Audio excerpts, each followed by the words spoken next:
तुम्हारे साथ हुआ है काम।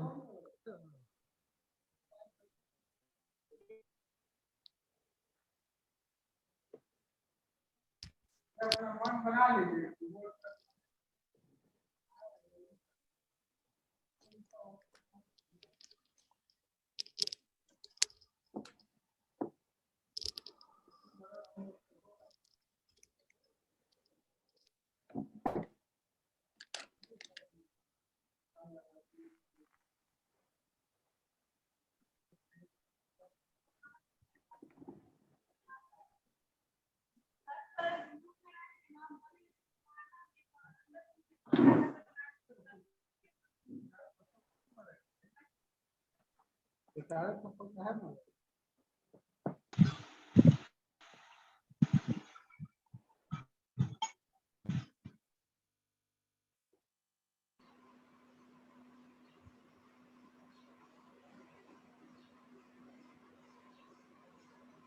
Hello, Krish.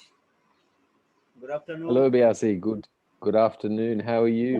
Yeah, I'm fine. Greetings. Good afternoon, Doctor. Namaskar. Good afternoon, Dr. Krish. Namaste. Namaste, namaste. Vishambar ji, namaskar. Dr. Krish, welcome and namaste. Thank you. Wonderful to be here. Good afternoon. Wonderful to see your faces. Oh, thank you. Always, Same here. always smiling.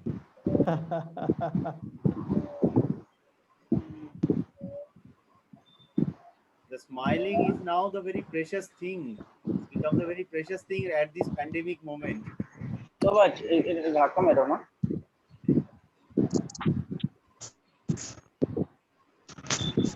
Vishambar ji, namaskar.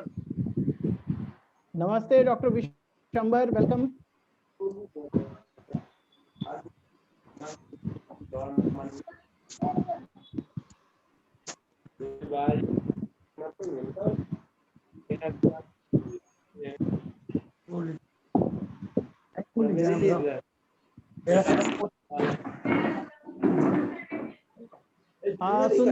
Sundaram Kumar ji अपना microphone mute कर लीजिए please. Sundaram Kumar microphone mute कर लीजिए अपना। Okay. So I request all of you to please mute your microphone so that we may start. Abhiraj ji, please mute your microphone. Abhiraj ji. Abhiraj ji microphone mute कर लीजिए।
I guess I'm visible and audible, ma'am.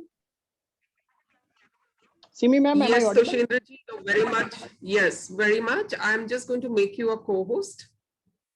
Right, ma'am. So Yeah. I can again join from the laptop once I'm the co-host. Right now, You can try. I don't know if it will allow you. okay, I'm trying, but otherwise I'm joined through my. I have joined through my cell phone. Okay, okay. That should be fine. I mean, really speaking, that shouldn't make a difference. Yeah, but still I'm Yeah. trying to join through laptop. That is more convenient. Yes. Okay, and Thank we are you. about minutes above, so I think it's time to kind of get started. We've got enough of quorum as well.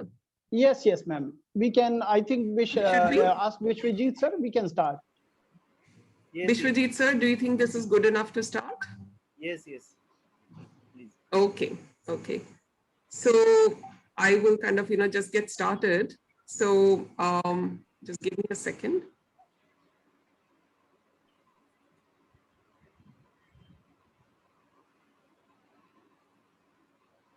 So a very good morning, afternoon, evening, wherever you are, to all of you over here. Thank you so much for joining us on this wonderful occasion and on this wonderful day, which is celebrated across the world as not only the Day of Environment, but also the Day of Peace. It is my privilege to have been asked to take this entire conversation forward and propose and, just kind of be your guide to the entire afternoon. Before I get started, let me just kind of talk a little bit about SCWI-SAIARD, Council of Intellectuals, or SCWI. SCWI is a voluntary platform that has been formed to engage the power of intellectuals throughout the world in one single united platform. And as we see today, we have got August gatherings and people from all across the world. I can see members from UK, Australia, Southeast Asia, India, of course, and a few members from Africa are also expected to join us shortly. It sends a message of peace, prosperity, harmony, and progress to the entire world. This platform engages intellectual minds and souls from across the globe in an enriching and follow-up, allowing them to exchange views and recommend initiatives to decision makers and influential figures. This forum is a chance for each one of you to engage with top policymakers, develop skills, and to become community and global leaders. Networking with the promising of people from different regions across the world that are determined to make our world a better place for everyone. Today, SCWI has its presence in 20 countries and is promoting peace, culture, and environment. Today's theme is, because it is 5th of June, today's theme is very aptly environment and peace. Now, environment and peace are cross-cutting and relevant in all conservation and sustainable development and security. The theme is constituted on understanding and building more effective environmental governance, policy, and these two can reduce the conflict and ensure security from every region to the global level. By reducing conflict and conflict potential, and by strengthening the environmental security, we lay the ground or the foundation for an enduring social and environmental security and stability. As an August gathering and network of international experts, this volunteer-driven work has the theme that has provided a platform to the practitioners all across the world to share information, come and co-collaborate and build and co-innovate across multiple different fields. SCWI brings together leading scientific and knowledge aimed at addressing social conflicts around conservation, resource usage, activities that then, damage the environment, ecosystems, and then just kind of, drive towards maybe just unstable ecosystems and, systems that are not sustainable. We have identified within the environment and peace theme a few areas These are social conflict and peace, security and peace, ecological conflicts and peace, peace building, and of course, along with it, conflict resolution. Now, within social conflicts and peace, we address social conflicts and peace through inclusion, diversity, and access, transforming natural resources that are based on social conflicts regarding access to competing interests, for example, transforming social conflicts across indigenous people and communities, and transforming identity-based conflicts that relate to environment, natural resources, and their conservation. With security and peace as a sub-theme, we are encouraged to build resilience, to build livelihoods, and give access which is fair to all the resources. These could be natural resources or man-made resources, so that situations of conflict are not created. Livelihood, economic security of vulnerable communities are generally impacted by the activities of humans on environment, and we try to build resilience of communities, of such communities. Ecological conflicts and peace, over here in this sub-theme, we advocate coexistence, rule of the law, monitoring and appropriate use of technology in conservation practice, and transforming wildlife-human interactions. We also transform unsustainable human activities such as development, extraction, poaching, endangerment to species, and climate change. And last but not the least, and the most important as of today, in the peace building and conflict resolution sub-theme, we promote culture or ethics of peace, ethics of the environment, activities and strategies that lead to that, and right-based approaches to conservation, conflict prevention, transformation, and as is kind of very relevant today, disaster risk reduction. And all of this we achieve through promotion of and prevention, management, and resolution of social conflict as a key requirement for conservation and management of ecosystems. Supporting the action that reduces the conflict and strengthen the security through collaboration with the Secretariat members and commissions and other partner organizations such as the UN.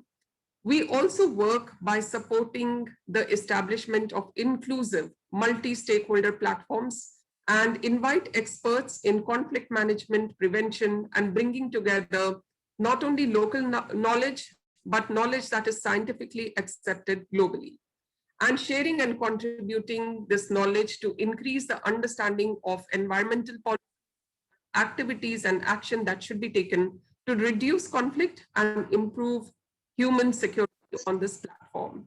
So with that said, I would like to kind of, open today's event. Today's event recognizes extraordinary talent and commitment demonstrated by many of our invited speakers, and they would be sharing their experiences as they help us walk the path and reach to a higher vibrational energy that is going to make this earth a sustainable earth. We are here and we would also be celebrating all the unsung heroes who stand today as a beacon of excellence as they take the forum forward to new heights.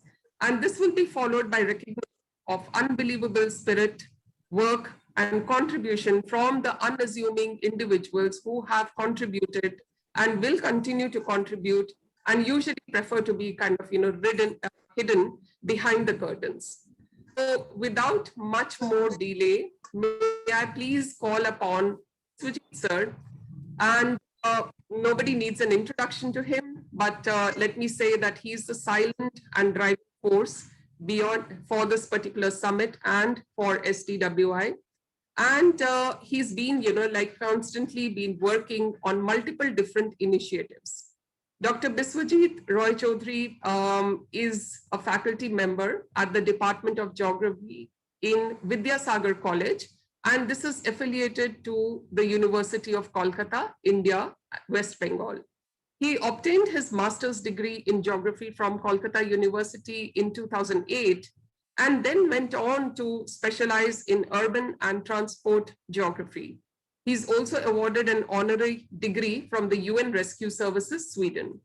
So a lot of us know about this aspect of Biswajit, but I think we are here, and in SWI, we see different, facets of him, which kind of, come forward in multiple different ways.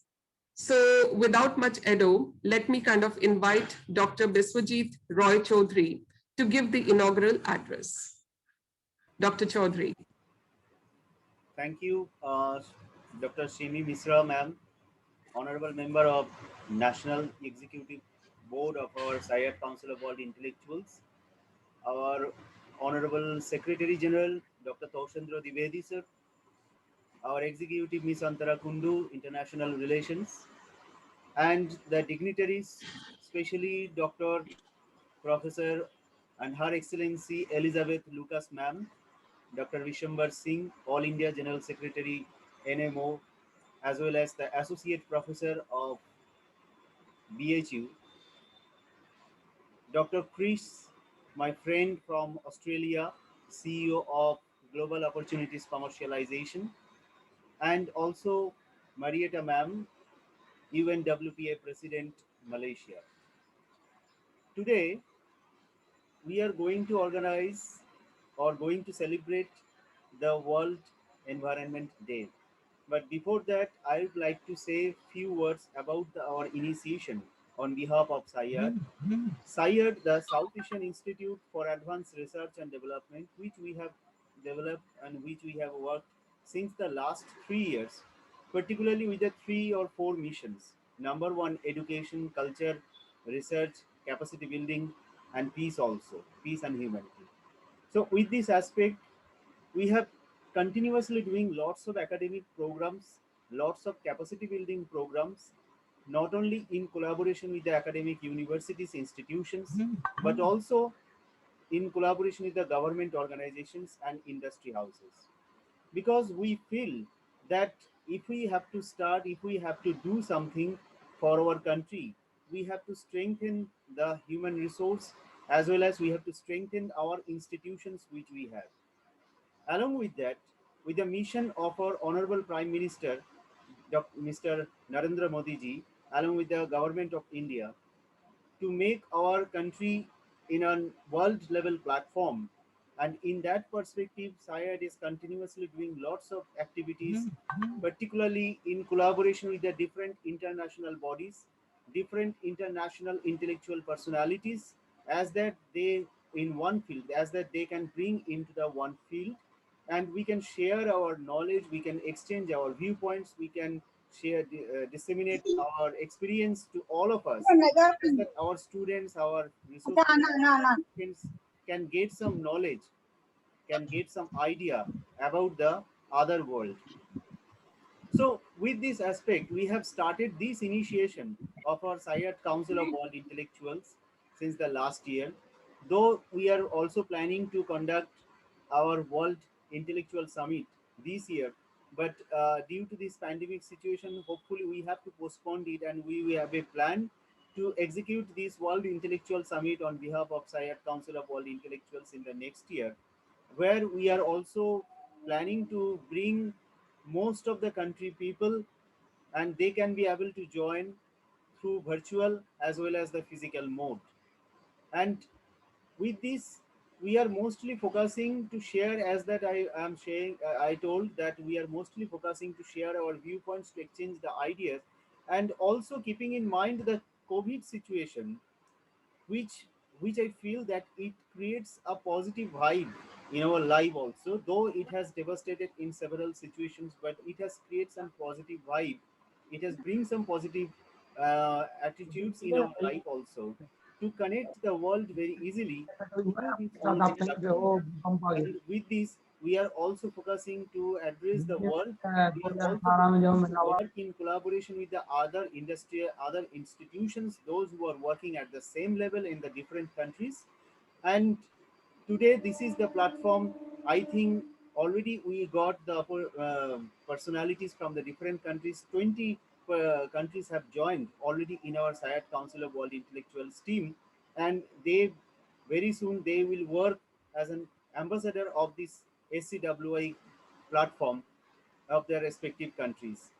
And in future, we will also have a plan to execute these our activities into the ground level, as that it can help the socially backward people, and as well as it can be a platform through which we can share our ideas, which will help our government to in case of policy making, not only in Indian government but also other governments also. We have connected with the different personalities, as I told, several from the ministries, several from the cultural backgrounds. As SCWI-SAIARD Council of World Intellectuals mostly focuses on three aspects, that is the culture, education, and peace and humanity. Along with that, we are also focusing for the capacity building and the livelihood development also.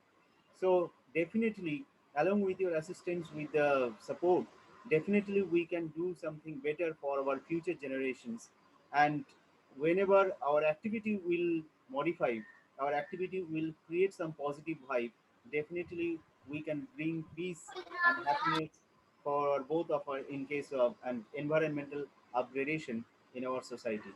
So with this, once again, I would like to give my heartiest thanks to all of you for joining with us, all the participants, all the dignitaries, all the resource persons, even my team members. Without their support, we can't do anything.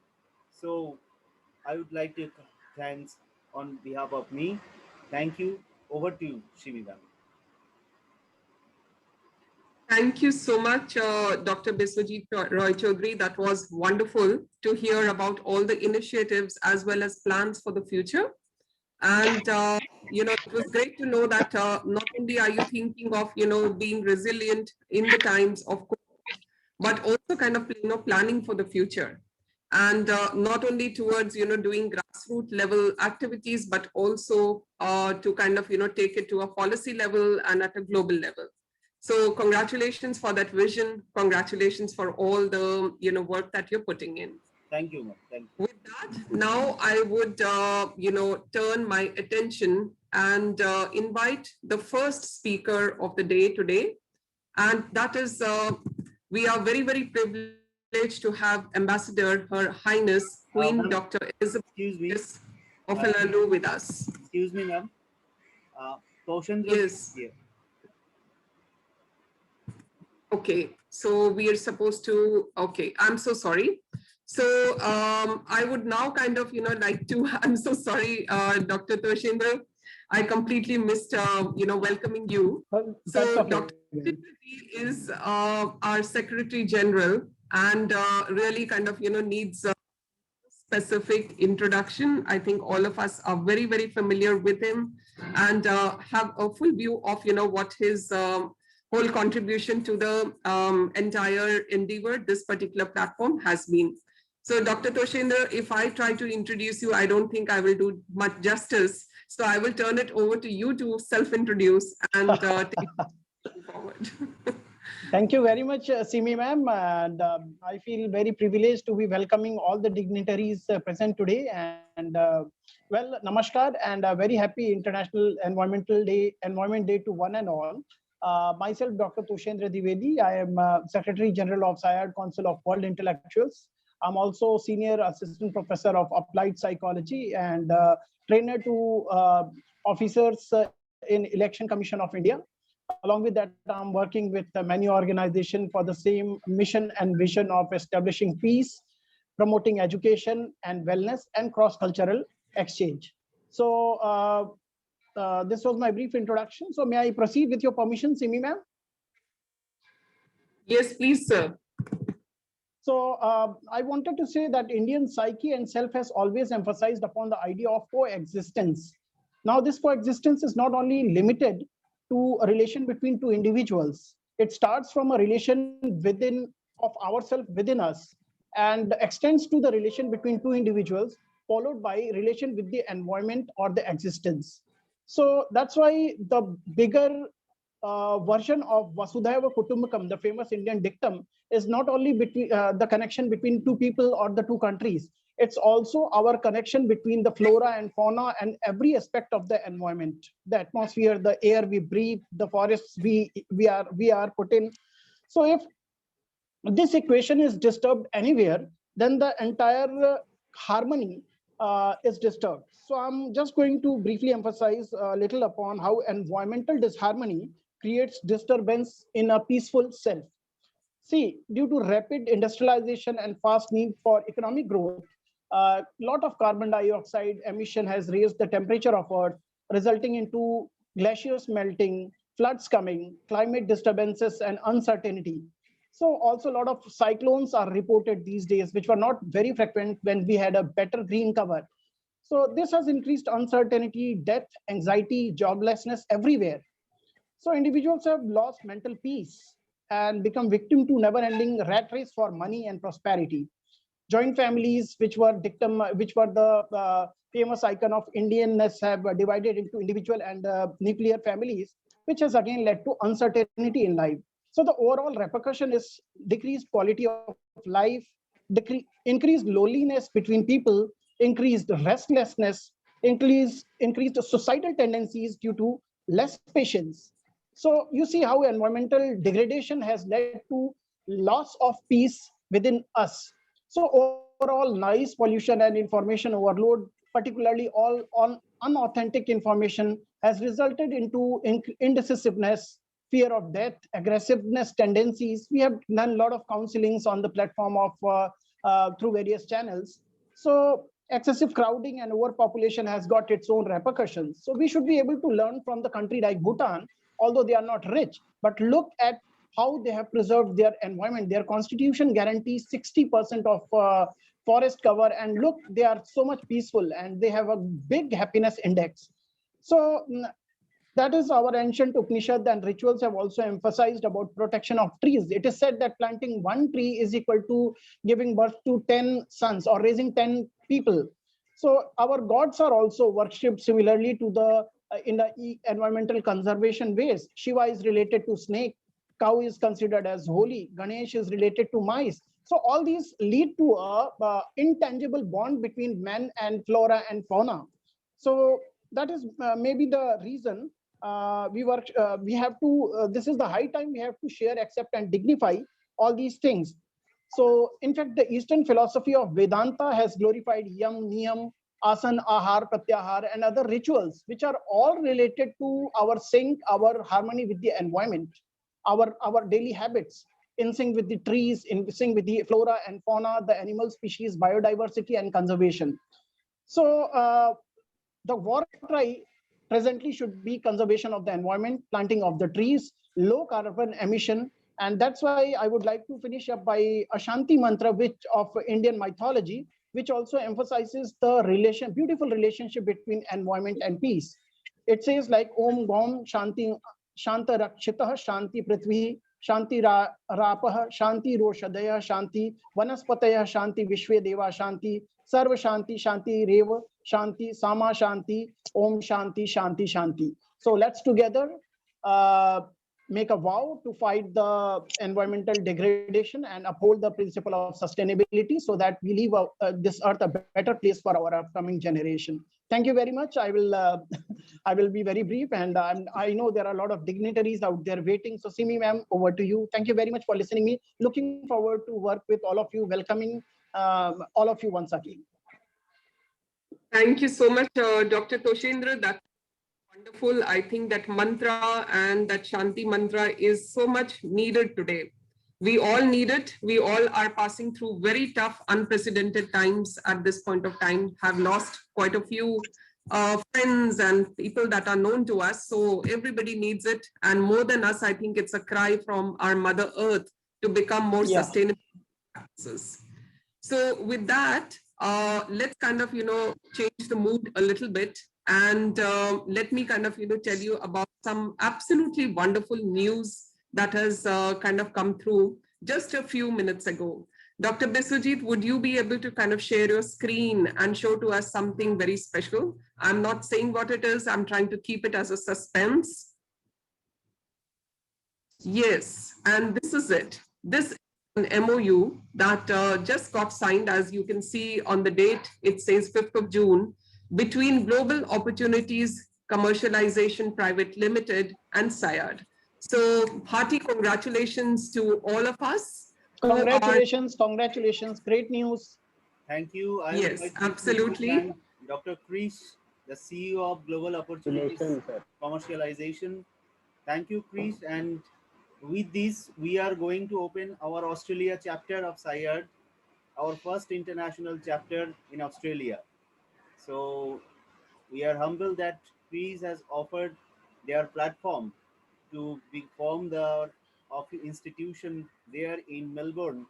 So, Krish, where are you? Please. Yes, Dr. Chris, I'm here. congratulations and welcome. Thank you. Thank you. It is a pleasure to have partnered with this wonderful organization. It is a pleasure to open the chapter in Melbourne, Australia, as we see wonderful synergies with the aims and objectives of SCWI-SAIARD, and also to take in content and influence from this part of the world as the organization SCWI-SAIARD and SCWI becomes more and more important globally as well. So thank you very much, everyone. Thank you. Thank you. Thank you, Dr. Chris. We're lovely. We are really honored and happy to kind of have, this bond kind of, now penned and signed and dusted. And we look forward to kind of, working with you on various different aspects, including sustainable development goals. So I know that, Australia and your organization has actually kind of done some wonderful work, specifically when it comes to the technology incubation and the global networks that align technology with new business concepts, and therefore, then formulate what is known as the national strategic priorities, which are there both in Australia as well as in India. So thank you very much for that opportunity, and we look forward to work together as one and make a difference. Thank you very much. And we extend an invitation to everyone to come to Melbourne. We would love to host you. Thank you. Sure. Thank you. Okay, now moving forward, I would want to go back to inviting our very esteemed and special guest of the day, Ambassador, Her Highness Queen Dr. Elizabeth Lucas of Lalu. She is not a name that is unfamiliar to all of us. She's a very well-known, awarded and award-winning author, entrepreneur, which holds a business degree in both business and management. She is an absolutely inspirational international speaker, has been a global advisor to various businesses, youth, women, and also I have listened to her as a mindset mentor. She's been recognized, therefore, for her contributions, and not surprisingly, to humanity, to community, and has been awarded with a certificate of recognition by not one, but several, too many people to even kind of, start mentioning. She's in the national press, as such as, the Financial Herald, Fox News, ABC News, NBC News, Small Business Trendsetter Magazine, Okenso Group, US Magazine, Victorious Life Magazine, Powerhouse Global Magazine, Local Hornchurch newspaper, and many more that I don't even know about. She became the Secretary of the Year in UK, and she is also the founder of Elizabeth Creations, Time with Elizabeth Lucas, radio inspirational show host, and Yes You Can International, which inspires, empowers, and mentors youth, women, and their families, not only just individually, but locally and internationally. Not to just kind of, talk about her professional life. She is happily married, and she is a mother of 2 children. So I really wonder how she manages all of that, but she's been doing a wonderful job over here. So welcome, Dr. Elizabeth. We are really honored to have you here, and we would love to hear your perspectives and some words of inspiration. Thank you so much. I think our Excellency is raising his hand. You want to say something, sir?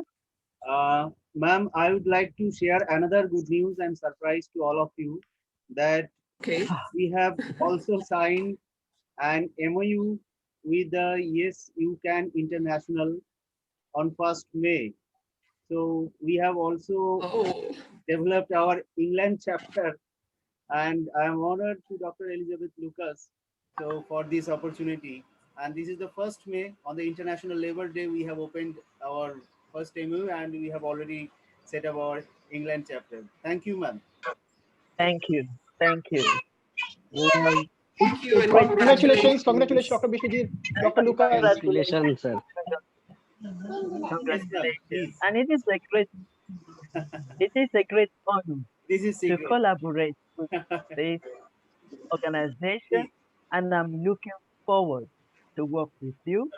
I'm looking forward to have a chapter of this organization in United Kingdom. And also I'm looking forward to visit India because I think my invitation is overdue. Thanks a lot. So I will be there. I'll be there. We will work together and we will move everything because collaboration is very powerful. These days, we can't work on our own. We have to work together. I hope you've heard something they say, no one can be an island and a tree cannot be a forest. So to move మా any బాబాయ్ కూడా business, వెళ్ళలేదా వాళ్ళ ఇంతవరకు రావడానికి the business forward, సరేలే ఆడుకో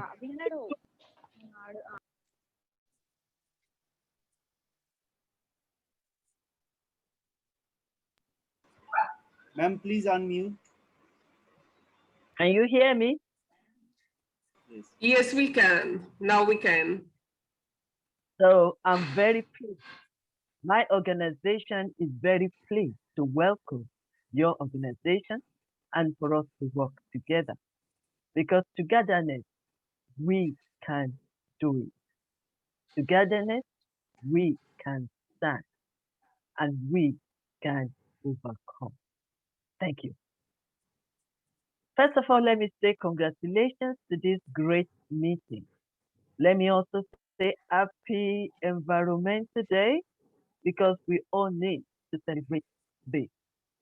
We also need to celebrate peace in the world because we are not immune to whatever is going on all over the place. So I want to say congratulations for gathering us together so that we can share our thoughts, our wisdom, our and where we can improve ourselves to let peace reign. It's a hard job and it's not a one-man business. This is corporate. And that is why I keep on talking, speaking to the people that we need to create this peace in our home, in our environment, neighborhood, and also to the nation. So I want to say thank you very much for inviting me to speak this afternoon or this morning. Greetings from United Kingdom and all protocol observed.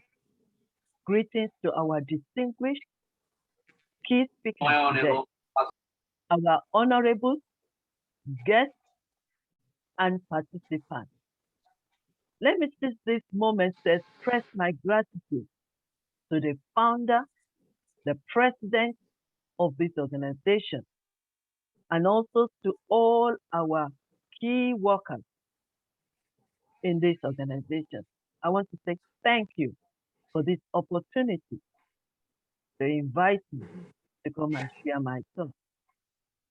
We are talking about peace and environment, and I've actually chosen to speak on mindset for peace.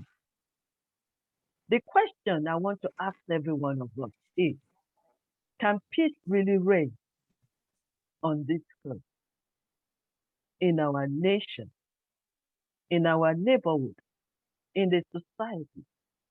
Can peace reign? It's a question that every one of us needs to be thinking and be answering individually. Can we, or how realistic is it to pursue this global peace, to sustain development? How realistic are we? Because these questions have to be individual first before nation. The moment of truth is it is very important for everyone to pursue and to sustain global peace for the development of the nation. And I want to put it to you, yes, it is possible. And I want to put it to you here, yes, we can. We can share this peace. We can work together. We can understand one another. Every issue that we are fighting for, it can be resolved. Problem can be solved, but it all depends on individual. They've already introduced me, but I will just quickly say I'm Dr. Elizabeth Lucas from United Kingdom, inspirational speaker, author, mentor, advisor, and entrepreneur, CEO of Yes You Can International.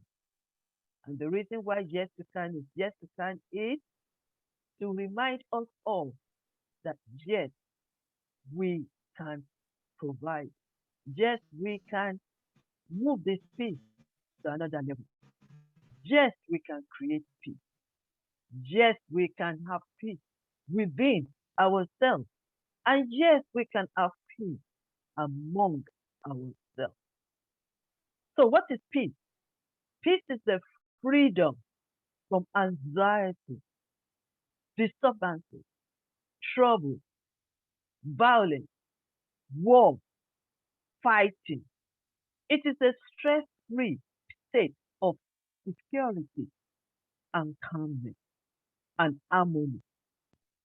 So, when we talk of peace, it means wholeness, calmness, friendly, harmony, fulfillment, security, well being.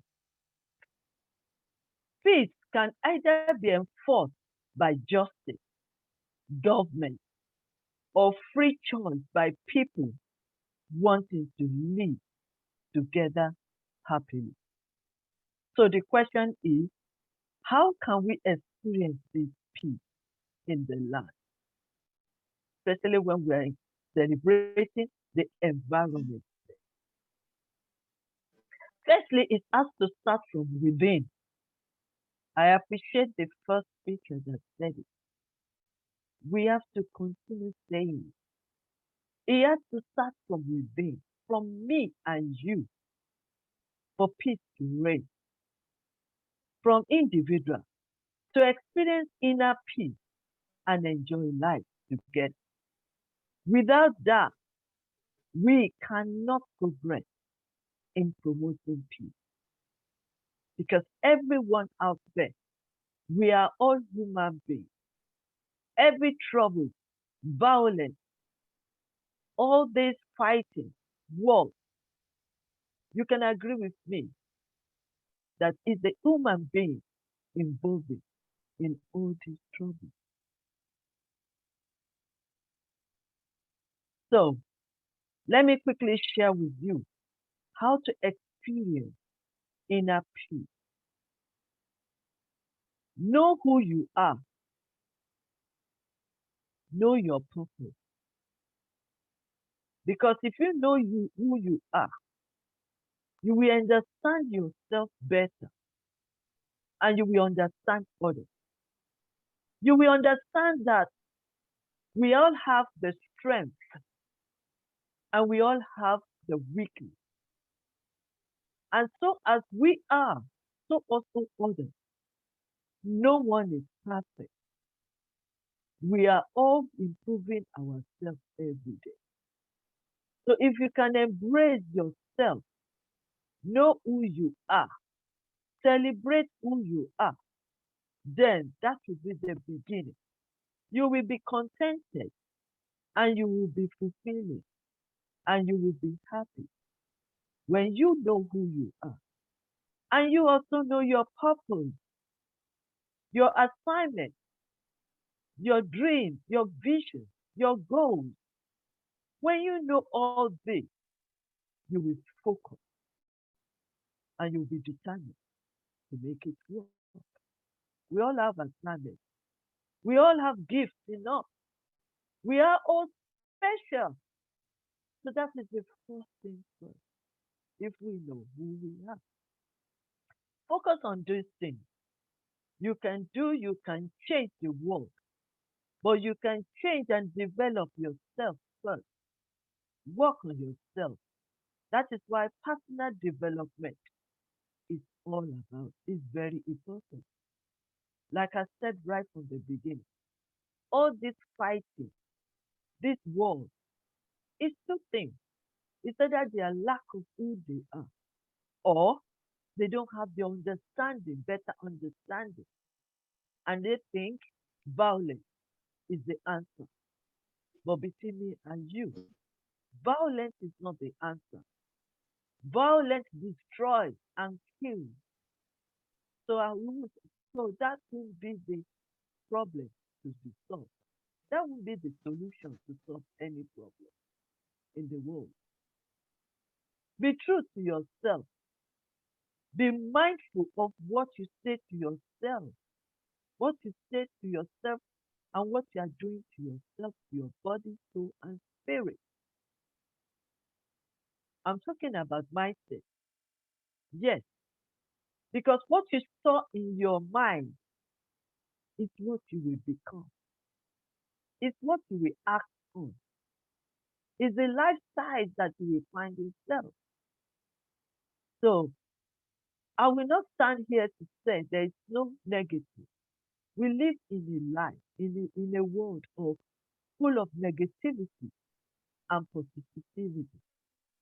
I will not stand here to say things will go on smoothly. No, but when we have the power to change it around. So be true to yourself. Be yourself, knowing that when you focus on you, you will see life better and you will see people better and you will have the wisdom to solve problems better. Be kind to one another. Kindness is very powerful. You won't tell me that you are fighting just because you like it or you enjoy it. No, it's because we don't know better. If you know better and speak up, like we are all here gathering together, talking, sharing our views, once that one continues and then we apply what we've learned, what we've gathered, what we've stored in our mindset, then I can tell you we can make it a better place to live. Self care matters. Meditate on those positive things. Yes, the negative will come, but you will have a way to look at the better side of every negativity. Every negativity comes with positive. Every darkness, there is always light. Every good thing or every bad thing out there's always good things behind. Only if we can look at it, only if we can observe it and discover that this condition we find ourselves is just for a moment. It's for just us to admit it and to recognize it, but we can change it around. So, better understanding of yourself will make you to also to have better understanding of other people. When you know yourself, when you have better understanding of you, know how you perceive things, know how you see others, how they are operating, and you understand it, then it shall be peace in the land. Learn and practice forgiveness. Unforgiveness is bitter. Unforgiveness destroys. Unforgiveness kills. Unforgiveness sometimes makes us to do bad things, make us to wage war indirectly and directly. So when we know how to forgive, when we have that ability to forgive ourselves and forgive others, then we can now talk about peace. Let me quickly say something. We have black, we have white, and any other colors people can claim them, describe themselves. Just many things have gone wrong years back. But when we know how to forgive and move on, then the peace will reign. So it is very important that we don't look at self as victim, but we look at self as victor, because this is a way to move forward. So we need to learn to forgive one another. The reason I started with self-care, because all the things I've been telling you now, it's about self-care. Because peace we are talking about in the world is individual. It's not going to start from individual. If I understand myself, if many people on this platform understand themselves, then it will be easy to understand people.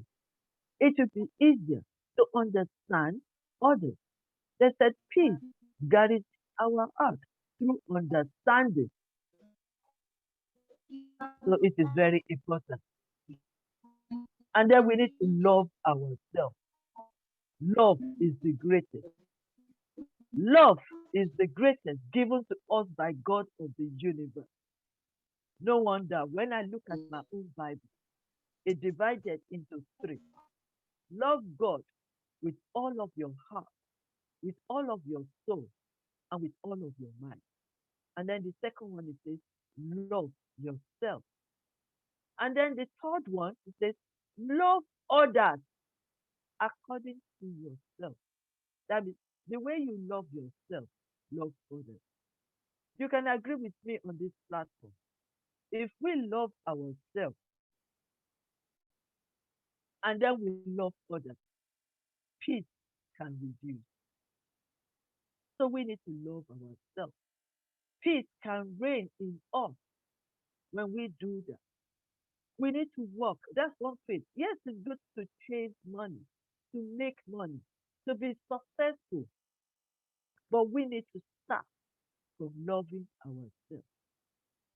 Let's draw attention a little bit about, let me draw you back with this COVID. There are good side of it. Yes, we lost so many of our friends, our families, our relatives, but there's also good side of it, because I can see unity rising. Unlike before, we are all busy running at and scale and doing all kinds of things. But this COVID, especially during the lockdown, you spend much time with your family. You will agree with me. And then when you spend more time with yourself and with your family, then peace increase. And now that we are about to go out after lockdown, we have seen the same people in different ways. And that is how peace will continue to reign, because we have seen the reality of life. We have seen that we can't control the condition that we are facing, and that is why we have prepared ourselves. We've reflected. We have visited our family. We have visited ourselves to know who we are and what our family are. And now we are giving back. So it is very important that we share love. Love is the result of peace.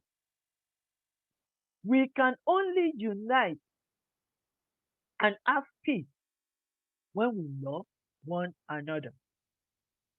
Very important.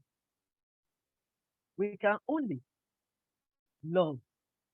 We can improve our relationship and connect. When we talk of relationship is very powerful. Relationship with our family, relationship with others. It's very important that we start building that. because this is the element of peace. If we really want to build peace, we need to look at the right thing. When we talk of relationship, we have principles of relationship.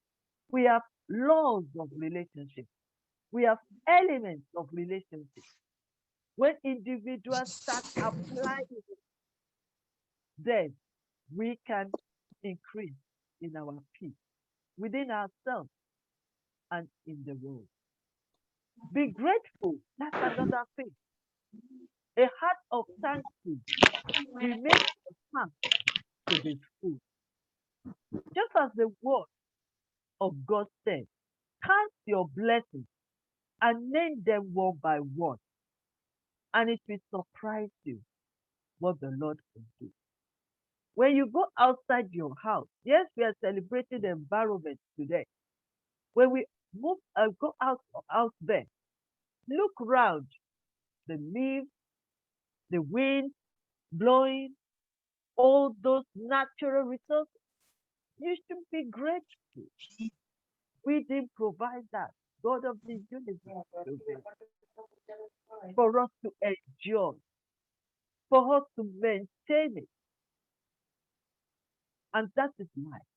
So we need to be grateful. Grateful for what we have. Grateful that we are still alive after this COVID or even during this COVID.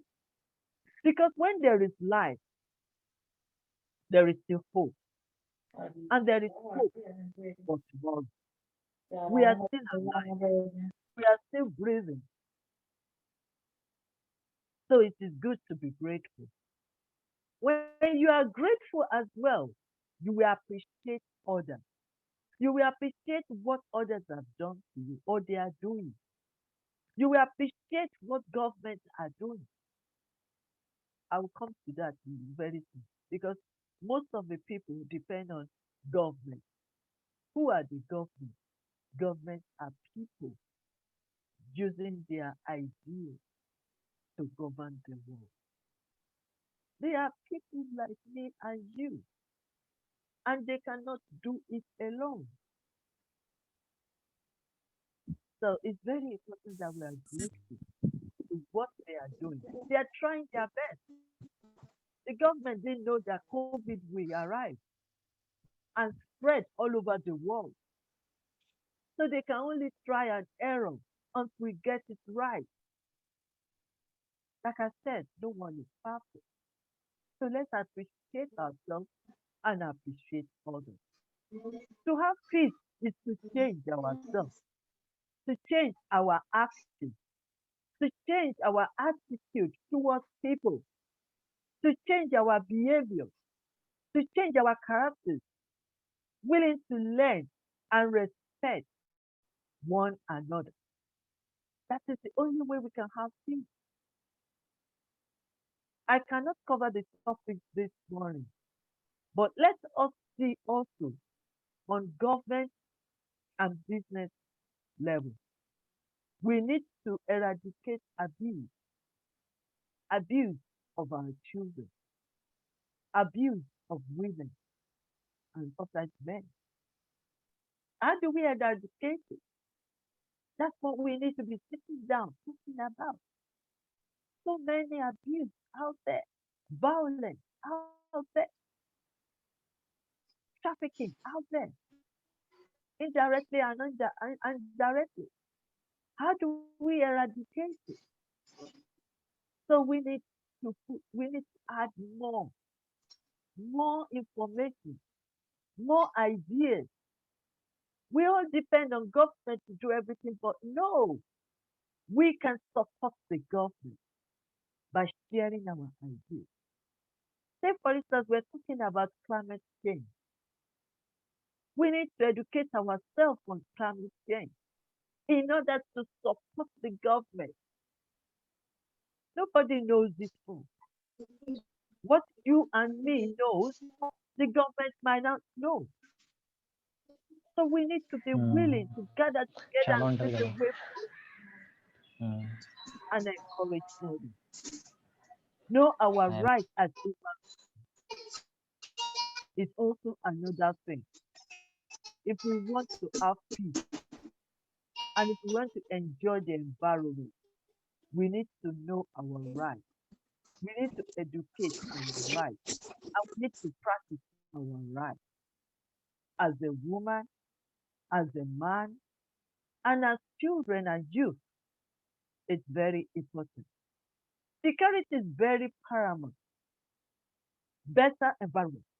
We are enjoying the environment day to day. What about security in the land? What about better conditions for ourselves, for our children, for the youth, for the leaders as well? Very important. Security. In my country, where I originated from, which is Nigeria, they are facing that security now. So we need to sit down together. Let's look at where we can improve our security. So secure our environment, secure the natural resources that God has given to us, securing our lives and the lives of others.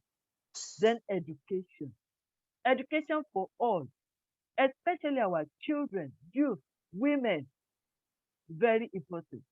And that is when all these things are put in place, then there will be peace.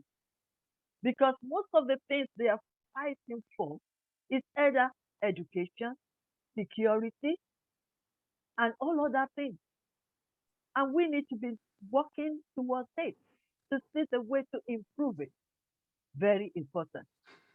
I wouldn't like to say much, but I believe at the moment I have taught some key issues about how we can change our mindset of peace.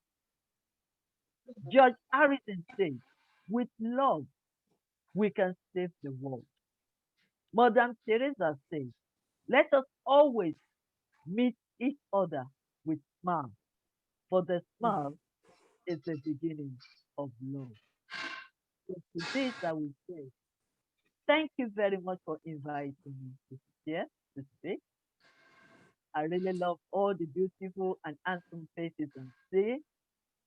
We need to smile. I'm waiting for all your smile before I stop. Oh, that's very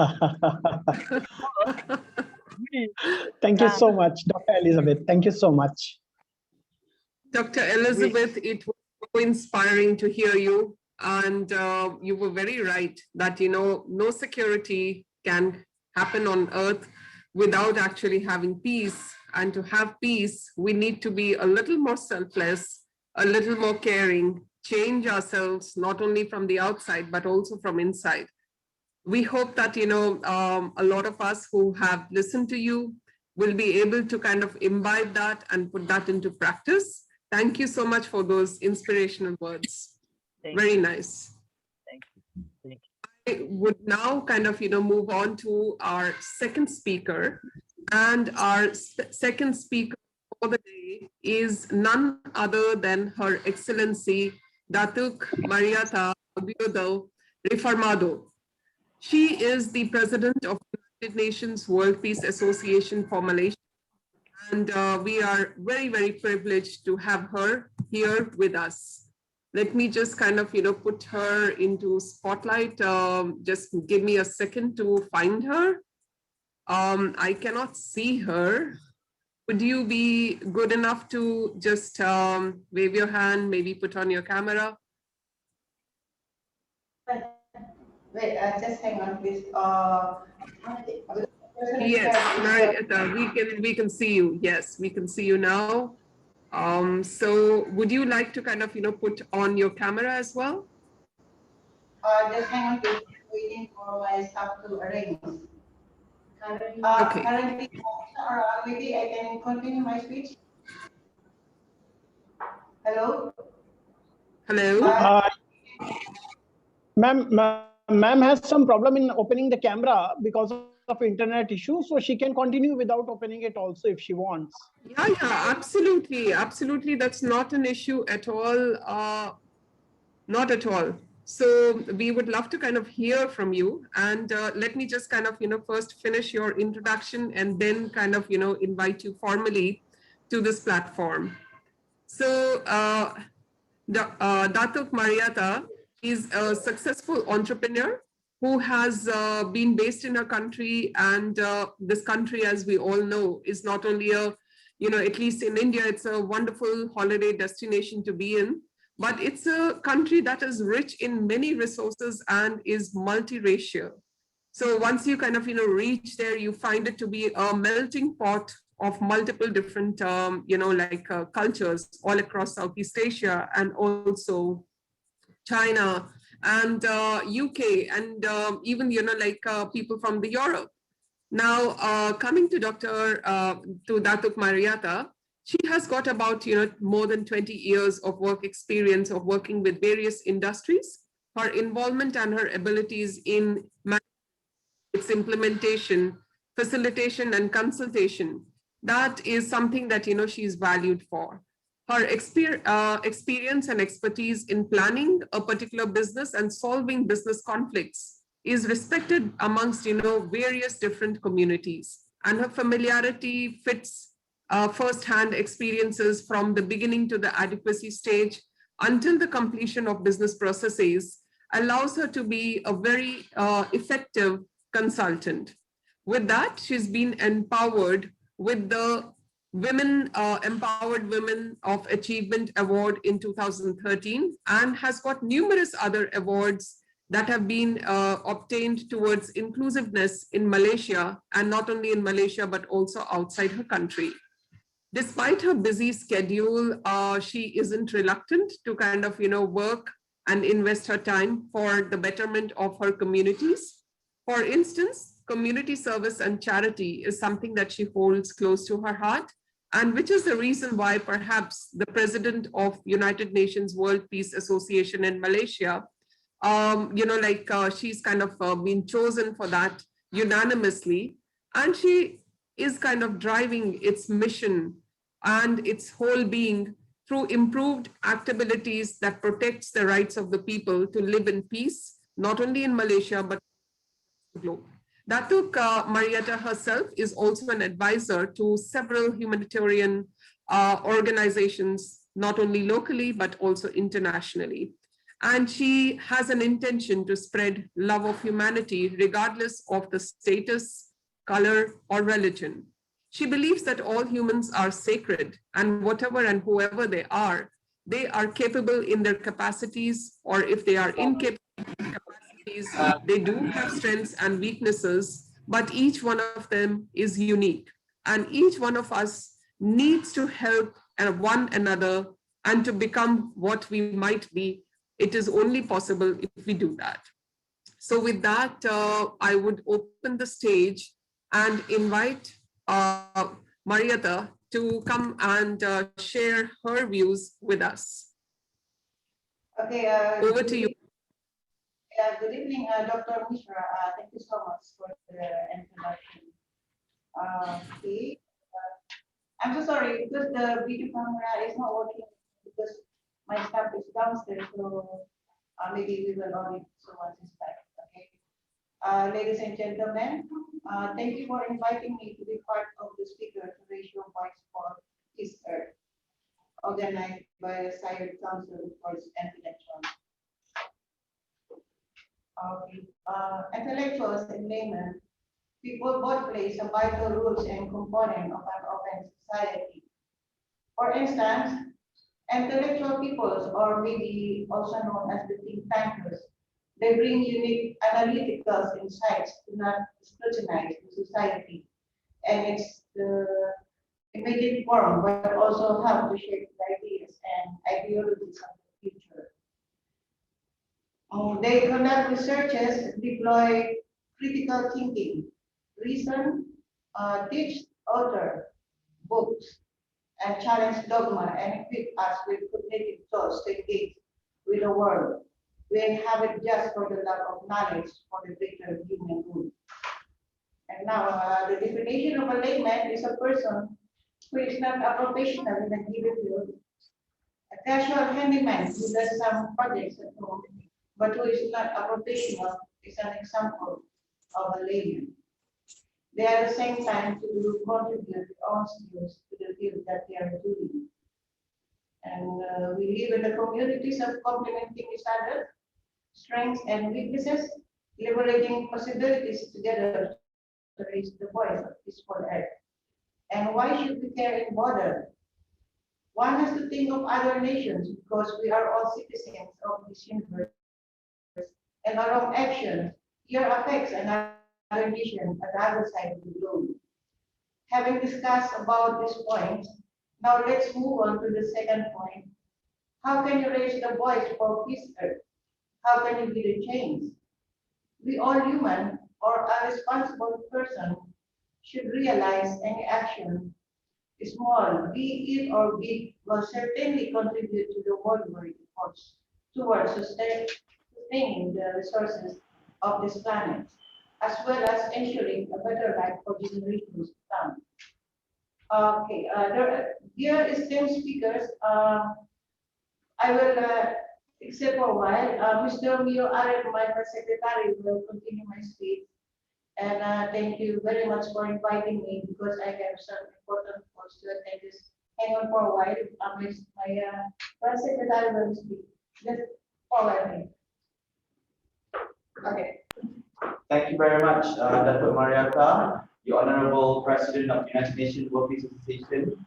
I will now continue and on behalf of the President as the Press Secretary and Secretary General of the United Nations World Peace Association Malaysia, will now continue some content of the speech that has just been shared by Dr. Mariata herself. Now, ladies and gentlemen, esteemed speakers, peace starts with us. With you, ordinary citizens can make a difference. When's the last time you see sorry? Think about who lose. Other people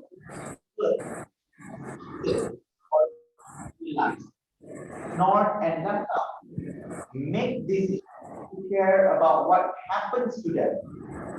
Start a conversation with someone you disagree with to make a peaceful earth. By raising our voice, every one of us can choose to make society more just and peaceful, more unjust or violent. I also discovered that although there were differences, there were also similarities. We each wanted to make a contribution in our lives. We each wanted to create a better future for the children of the world.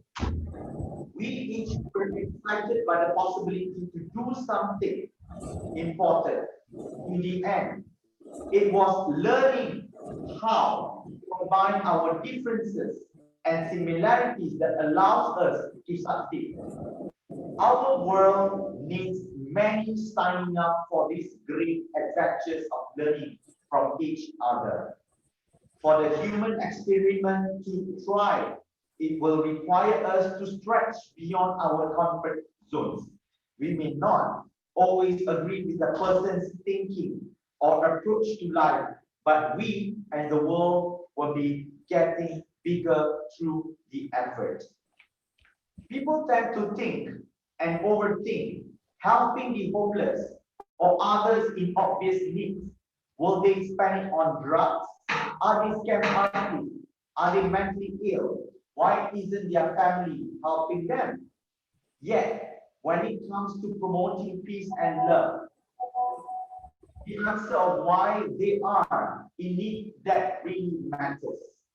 Share a dollar or a granola bar or whatever you have with an open heart. Ladies and gentlemen, at the same time, feelings left alone can be festered, causing angry outbursts and pain for everyone involved. All right, ladies and gentlemen, help a loved one deal with their complicated emotions by offering a listening ears, a shoulder to cry on. Oftentimes, that they all really need. You don't have to be a trained therapist to be a good listener. Support those people who make peace on earth. While there is a lot we can do personally to further peace on earth, some things requires organizations dedicated to this undertaking. The good fortune during the first Earth run that partners with United Nations Children's Fund, which organized by them and their visionary leader, Jim Grant. It was very, very gratifying to be able to contribute to their own noble mission by raising millions of dollars for children suffering from the ravages of. We were told that was equally gratifying for them to experience our support. We would like the cavalry bringing fresh reinforcements to the intrepid souls on the peacemaking front lines. While peace on earth is humanity's most noble aspiration, when push comes to shove, most people on the earth and planet feel it is just not attainable. But if it was, what if working for peace on earth was a natural way of life? What if the peacemakers were so supported by the rest of earth, they had abundant success in their mission? What if mothers told their children as they were growing up that one day, that all of us, they could be great peacemaker and children aspire to be like they do now to be a superhero?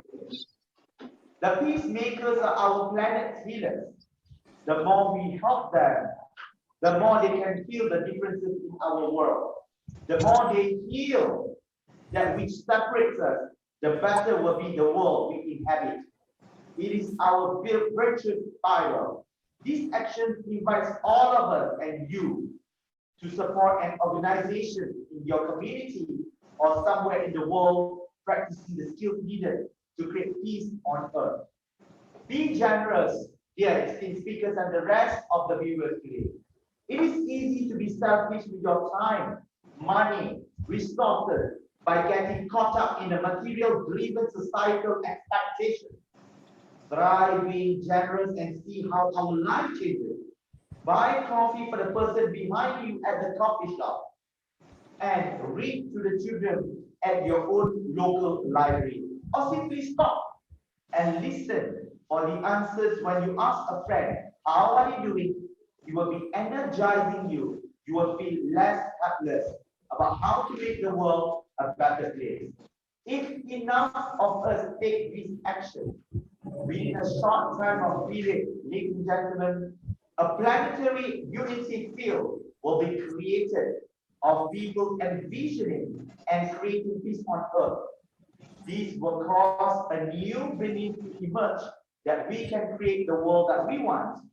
We can create the world that we want, ladies and gentlemen, once again. It will be, and then watch our collective dream turn into reality. Who says one person doesn't make a difference? We can make a difference totally. Thank you very much. And over to you, Dr. Mishra, on behalf of United Nations World Peace Association, Malaysia, representing the President, Dr. Marietta. Thank you very much. Thank you so much, sir. And Marietta, for that wonderful words of inspiration. And every single thing that you said is really actually true. And I would now move on to the next speaker of the day, which is none other than Dr. Vishambar Singh. So Dr. Vishambar Singh, I'm going to put you in the spotlight. I'm searching for you. If you could just kind of, say hello. Hello. Yes, so, okay. So I have put you as the spotlight. Yes. Okay, Dr. Toshendra still happens to be in the spotlight. Let me just try doing that once again. Okay. Yeah.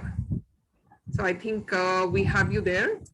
And while he's there in the spotlight, let me also take 2 minutes to introduce this very talented and really, I mean, I've been interacting with him for quite some time.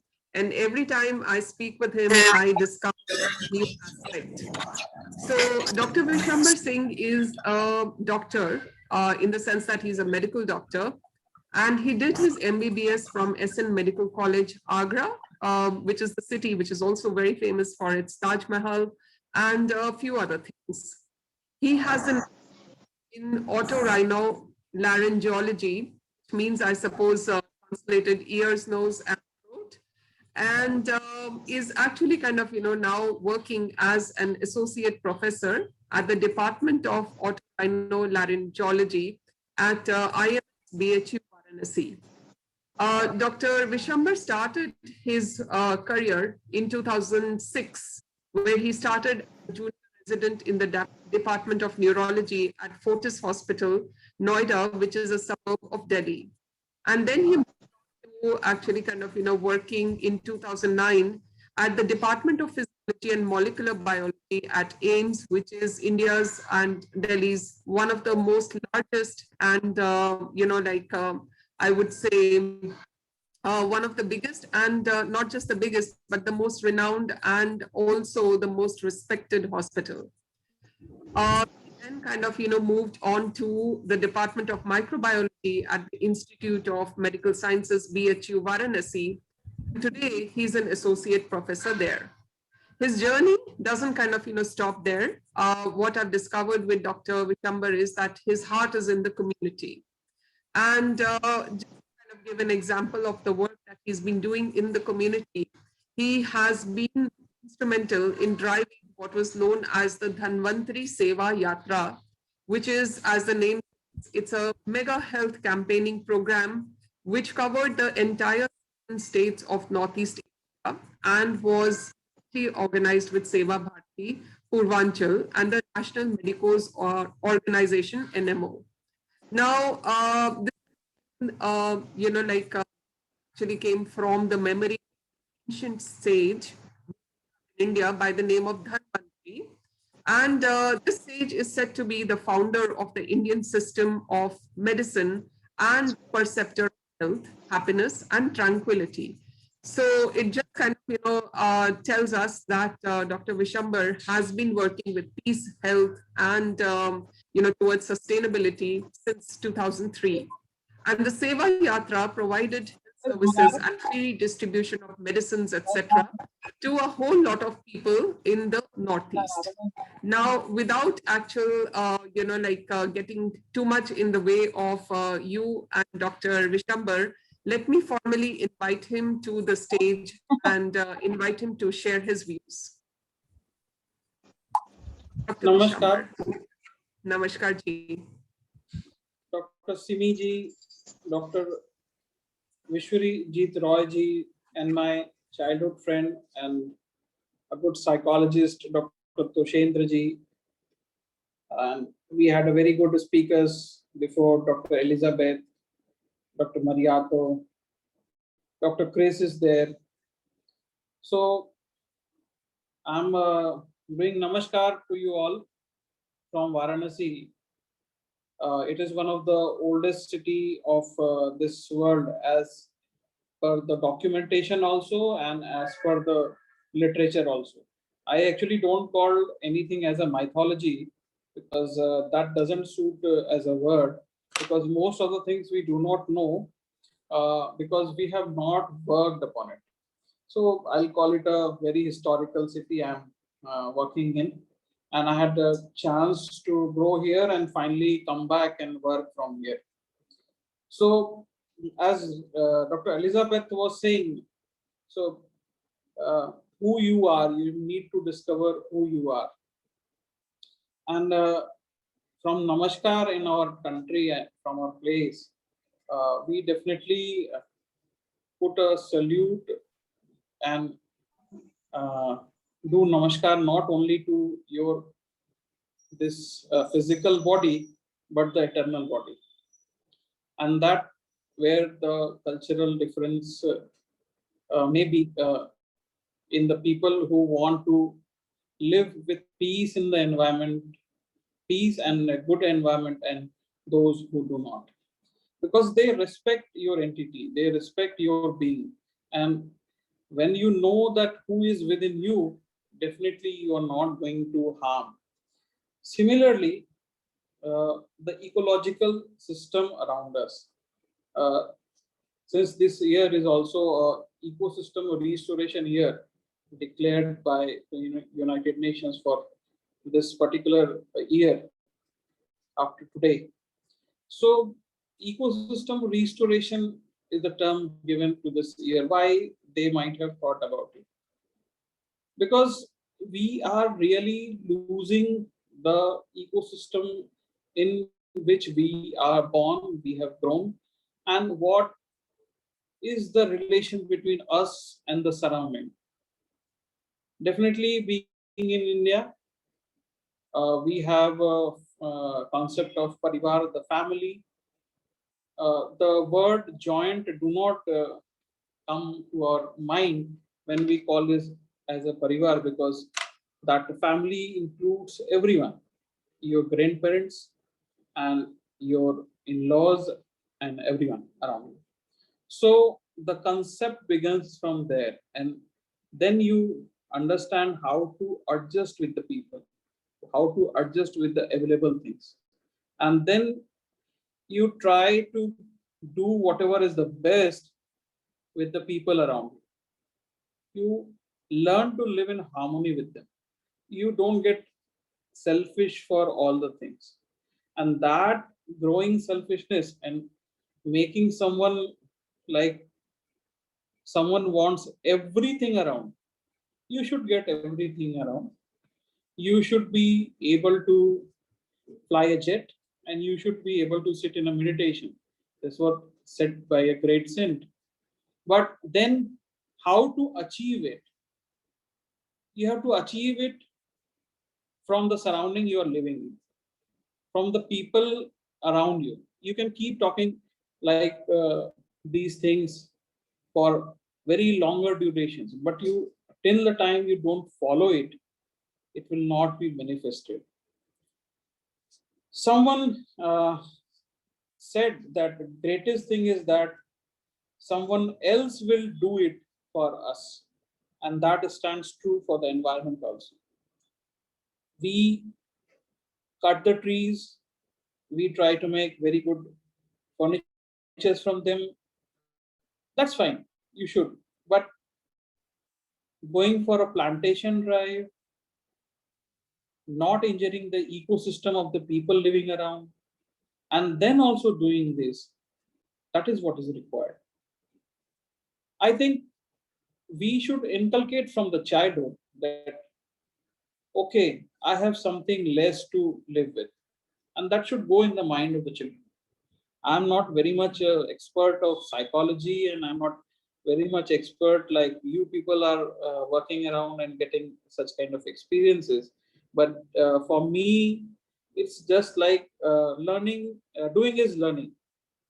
And most of the doctors across the world definitely will agree to this term. And because we deal with the humans, we do not know what next will be there.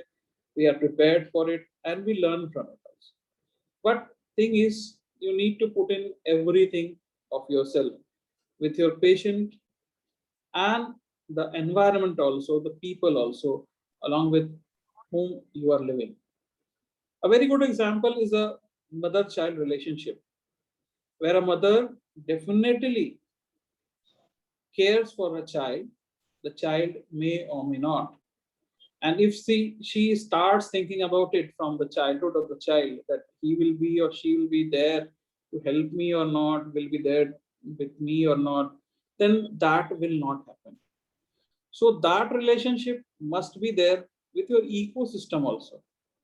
Because these great saints, I call the trees and the plants as saints because they don't take much from us.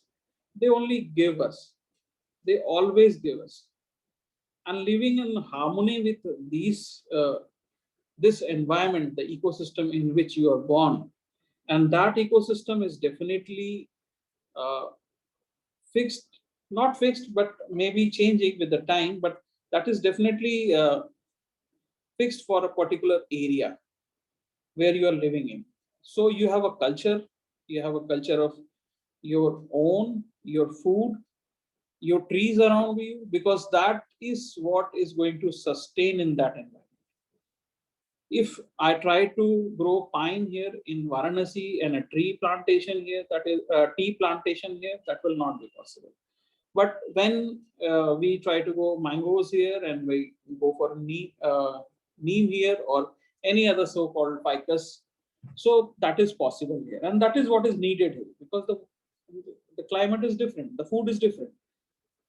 So the food, your cultural habits, your relationships, and the environment in which you live makes the ecosystem around you, and that's what the theme of this year is. I usually go to different parts of my own country. I call Bharat. Most of the people there know it by name of India, but I call it Bharat because that is the name which we give it. The people here call it Bharat Mata.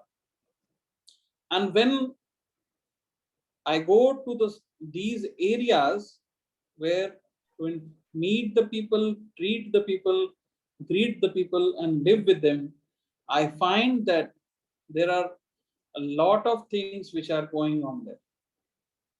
I'm living in a city which has moderate availability of the things here, but when we go to Delhi or some bigger cities, you will find everything over there. But moving on to the villages or the so-called tribal areas, I do not agree to the word tribe because it means they do not know anything. But I think they know everything because uh, we have seen many such examples because the way they live, the environment they create, they produce their own food over there, they make their own clothes to wear. Definitely, they do not have the facilities which we have here. I have an air conditioner here, I have a television here, I have internet here, but that is not required by them. So calling them tribals, I do not agree. So whenever I visit those areas, definitely there are some problems which we find that they are there, and then we try to treat them. As ma'am was mentioning about Bhanwandri Sevayatra, it is one of the very important projects we are working on from last 17, 18 years in the northeastern part of India. Initially, 5, 6 doctors started this yatra, and they used to go for a year, once in a year. From the next time, it started growing, and presently, at least 2 to 250 doctors from across the country, across the nation, visit to the northeastern part of Bharat. In the northeastern part, we usually go to the Guwahati, that is the central place over there. And from there, uh, all the 7 states in that area are connected. All the 7 states initially were part of Assam only, apart from Arunachal. But later on, due to developmental facilities which were available were limited, and the terrain was also different. So there were different people there, they have a different ecosystem there. So they were all made different states. But somehow, then also, they are very much culturally alive. When you go to northeastern part of India, so we as doctors, when we go to Guwahati, and then the people from there make some arrangements, and we make small teams of 4 to 5 doctors and students along with us, and we travel to the far off villages, far off areas of the border areas, to the jungles, and then after reaching over there, the area allotted to us, we live over there for all those 6 to 7 days. And in this total scenario of 6 to 7 days, when we stay there, we get the food whatever is prepared by them, and whatever best they have, they try to provide us. When you visit such areas, you will find people giving you so much respect, and they believe that someone coming from such a far off part to just to serve them, be with them, to understand them, to help them in all the possible ways, they also do their best. Going back to 20 years back, when the situations in those states were very different, then also we used to visit those areas. People who used to visit, and sometimes later also, there were people who used to meet us, they used to sit with us, have food with us, and they get treated also, and they went off after that. And later on, we used to know that they were the persons who are responsible for different kind of situations in those areas. But being doctors, we were there to help them. So they never disturbed us. They never tried to interrupt in between, because they also have families, they also have children. And when you go to help them out, definitely the scenario changes, the mind changes, and they sit and talk with you. They be friendly with you, and sometimes they go back to the normal life also. These are the experiences which we got there in those areas, because we stay also there at night times. We also stay in those yeah, you'll see those beautiful bamboo huts over the trees, sometimes around the Brahmaputra river. They if you try to find some resort in those areas or hotels, you will not find those things, because they are border areas and far off areas. So whatever they provide is as per their ecosystem, and we do not disturb it, but just we go and try to find out if we can do something for them. Recently we all had a very good example from Kenya. You might have read in the newspapers that the Kenyan people have sent some food grains to India in such a difficult scenario of COVID which we are facing. So whatever they had, they tried to give. And that the thing of giving, nature of giving to the others who are in need, that must be generated to the people, and that can only develop if you go and see that. Until and unless you feel that, you see that, you are not going to be involved. Whatever amount of talks we give, whatever amount of things we provide in the literature, but going, doing and serving, traveling and learning are all very important things, which our previous teachers also used to tell us. And Swami Vivekananda definitely had a belief in it, that traveling is learning, and we try to uh, do that also. Congratulations to SCWI-SAIARD that they had two tie-ups in last 2 months with the two different nations, that they are going to start the chapters in those areas. And definitely will be meeting sometimes again also. But one thing is very clear, that being competitive is really good, but what kind of competition we are in? What kind of competition we are in? We want only the material things of the world, or are there anything else also? Definitely we have a lot of literature in India that suggests, maybe in the other parts also. I don't say that it is not there in the other parts. It is there. Maybe that I'm not very much aware of it. But the goal of life, what is the goal we are working towards? And that goal is only, as far as I understand, my parents told me, and my education system here told me, that to be in alignment with one.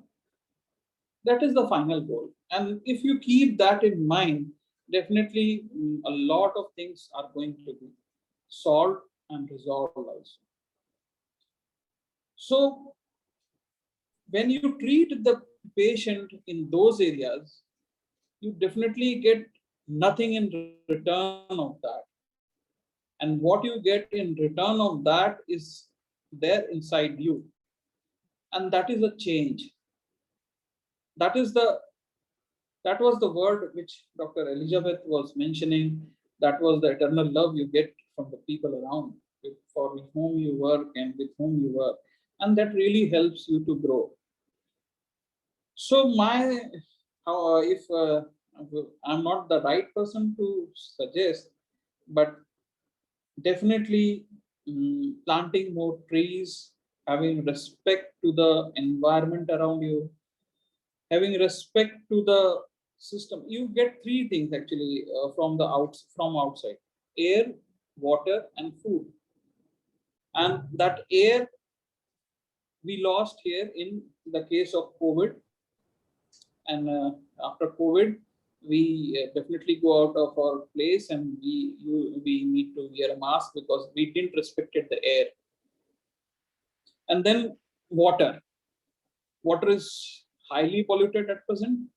In each and every sphere, you go undergrounds, you go to the seas, you visit to the river, you go to the snow-capped mountains. Everywhere we have spoiled it.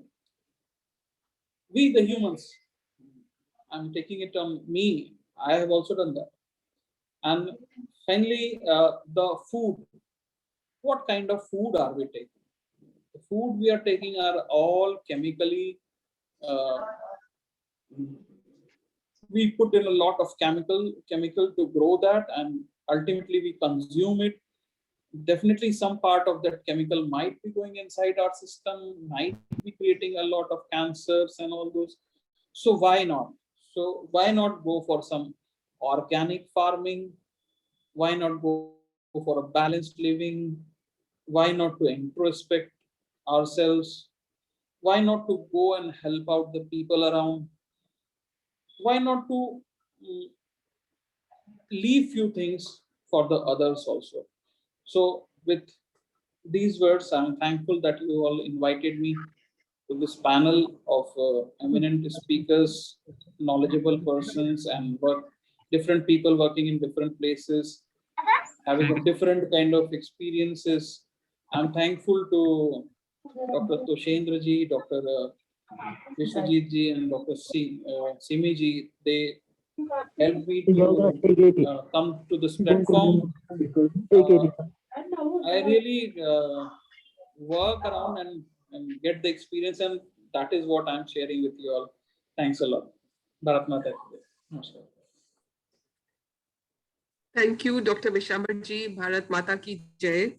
और बहुत अच्छा लगा. We really enjoyed listening to your simple narrative style of actually kind of talking about what is sustainable living. And while you were describing your journey and your stay in the 7 states that are there in the Northeast, I could imagine myself actually staying in a small village, eating simple food, eating simple, breathing pure air, having pure water, and just kind of, living there and really enjoying what is known as sustainable living. It's eluded a lot of us, specifically, I think, in the urban areas. But you have been lucky enough to kind of, touch that, maybe not permanently, but at least at some point of time in your life. So we wish you all the success for continuing the Bhanwandri Yatra and also kind of working as a doctor at the Banaras Hindu University. Thank you so much for your time, and thank you so much for being here with us.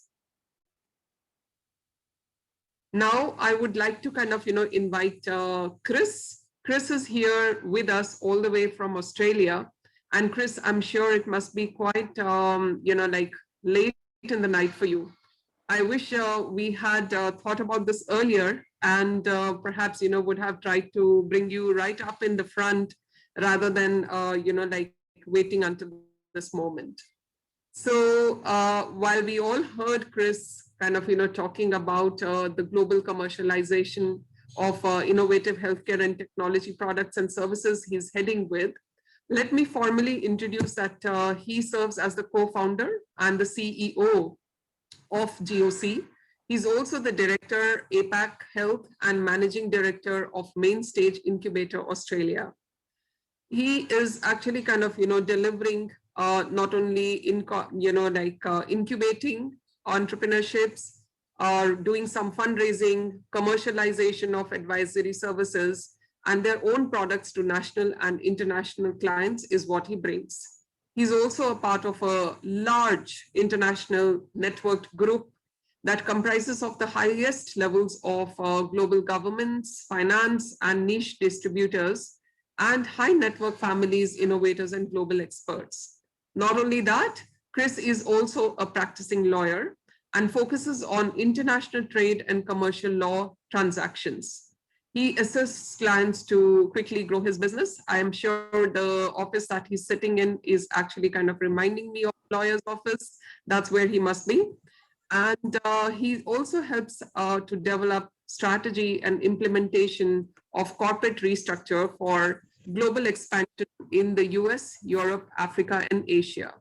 He serves several private and public governing boards and charities in various countries, which includes India, Somalia, Nigeria, and Australia, of course. He's, you can imagine, a very sought after international speaker in fields of international affairs, national capacity building, commercialization, pedagogy, and entrepreneurship. Not just that, Chris is also a PhD in molecular biology, molecular microbiology, and has a law degree from Australian universities and executive training in leadership strategy in pharmaceutical and bioexecutive training from the Harvard Business School. Phew, Chris, how much and how did you manage all of that? That's a conversation that I want to kind of, have with you at some point of time. But right now, let's kind of, just invite you over here to about global peace, international, what is happening in our environment, and how you and your organization are actually implementing it as a strategy, not only across Australia, but also in various other countries. Over to you, Chris. Thank you very much, Dr. Mishra. Well, good afternoon, good evening to my colleagues here in Australia. Good morning to some of us in other parts of the world. What a pleasure to be in this forum. What a pleasure to receive such illumination from the previous speakers on the various aspects of self, peace, the environment, and self-reflection of each of the speakers' reality of how they see the world. And to me, that's the beauty of this organization, where we need to push ourselves as an organization to come up with policies and practices and leverage all of our wonderful relationships in order to improve our planet. So when I woke up this morning, I thought, okay, what should I be thinking about in today's talk? I went outside. It was a bit chilly, but the birds were chirping. They were flying around. Beautiful blue sky with a couple of clouds. The trees were green and swaying in the light wind. I thought, look at nature. It's doing what it does beautifully year on, year out. We are part of the environment. It astounds me when we keep watching these documentaries where the environment sits over here and humans sit over here. Well, that's not true. The environment as a living system manages itself according to the constraints imposed upon it, both from within and also from without. So part of this great group's mantra and mandate is to ensure that we come up with policies and practices to try and assist where we can, particularly with the internal aspects of the environment. I look at the environment as a box where there are elements that are impacting the environment from outside, but there are elements from inside. And we're part of the inside. And that's the way we should look at it. Now, some of the speakers earlier quite clearly referred to that. And it was very encouraging to hear that. And it's funny how as we get older in life, we always yearn for the simple realities and truths that our parents and our grandparents taught us about clean water, clean environment.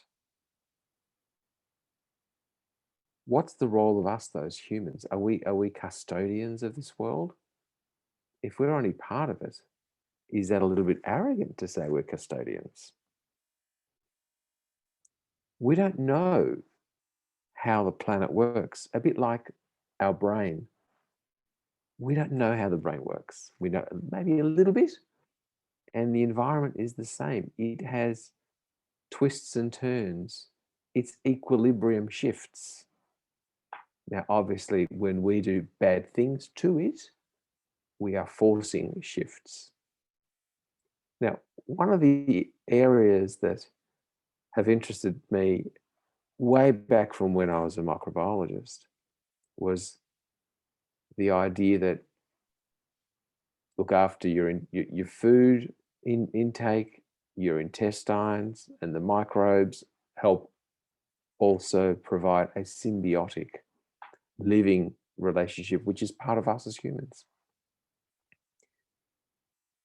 Moving forward to where we are today with GOC, we are involved with a number of initiatives around the world.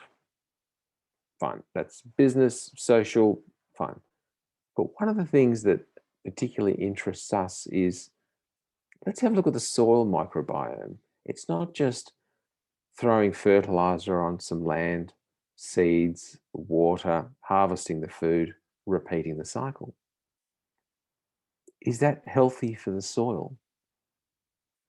Now, you might ask from a selfish perspective, why do we care? We're just going to throw bags of fertilizer on it and off we go, whether or not you use organic farming principles or not.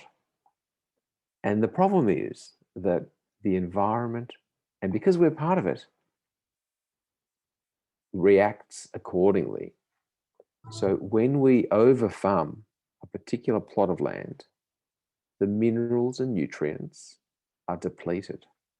So the food we eat, even organic food, has less minerals and nutrients. Now, what does that mean for us as humans? Let's be selfish for a moment. Autoimmune diseases, reduced immunity, different neurological problems, just from the lack of minerals and nutrients. That is amazing and shocking. Now, how did I learn about this? It's not because I'm a clever fellow, not at all. I was attending a meeting in Poland, and I was speaking to a scientist who heads up one of their aviation research units to train pilots. And he said to me, we've had a lot of problems with our young pilots.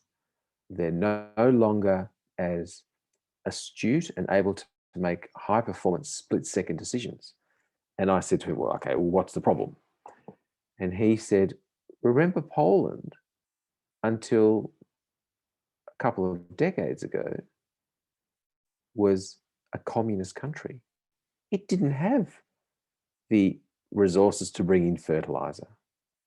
Its mineral and nutrient content of its harvested food was much higher than in the West.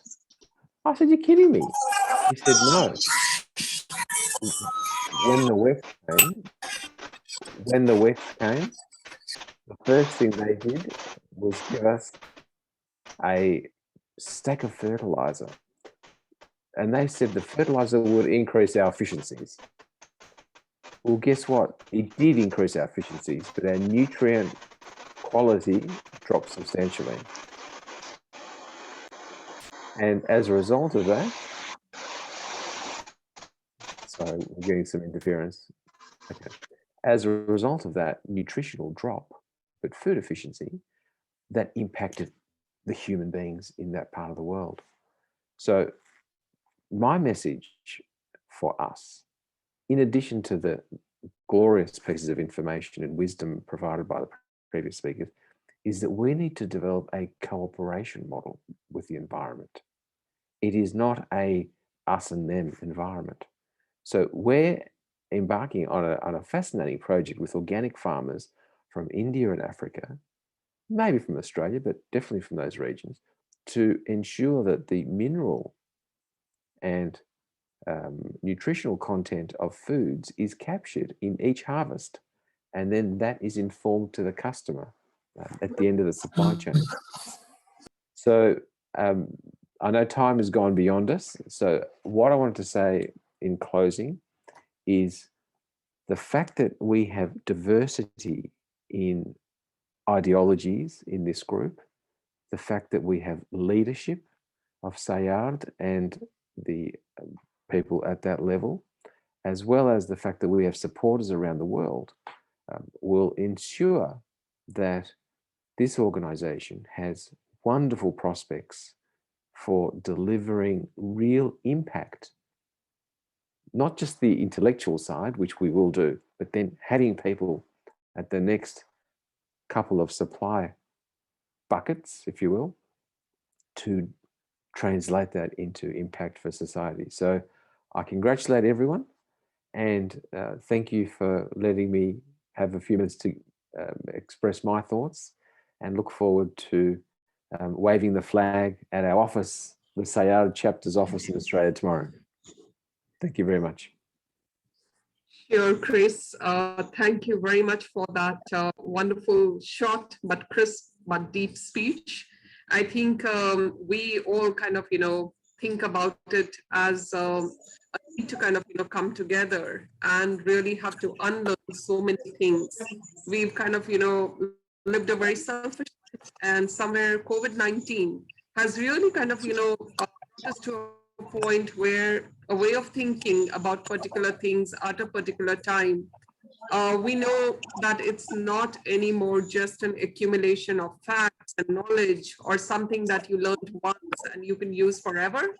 I think it's just not like the multiplication tables that you use and then you just kind of keep applying.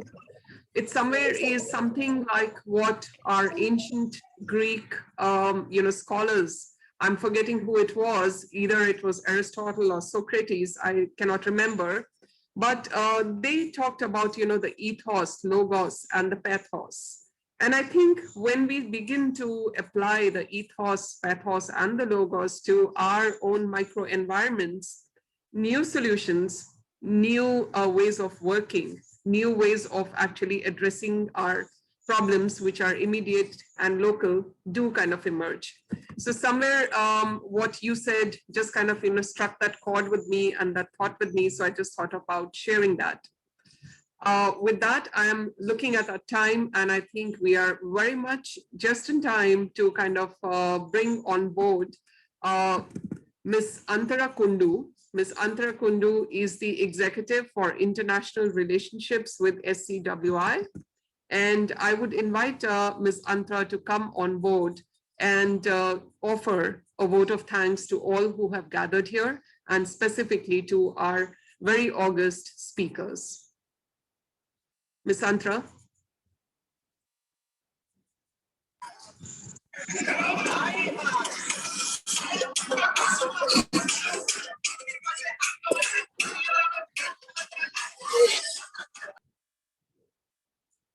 Ms. Antara, can I just have you?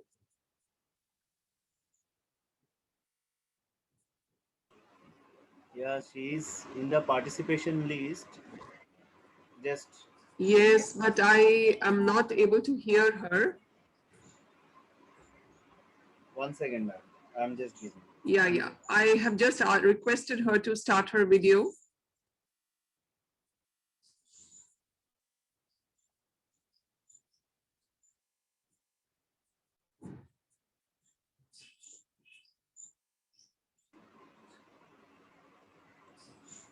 Antara, are you here?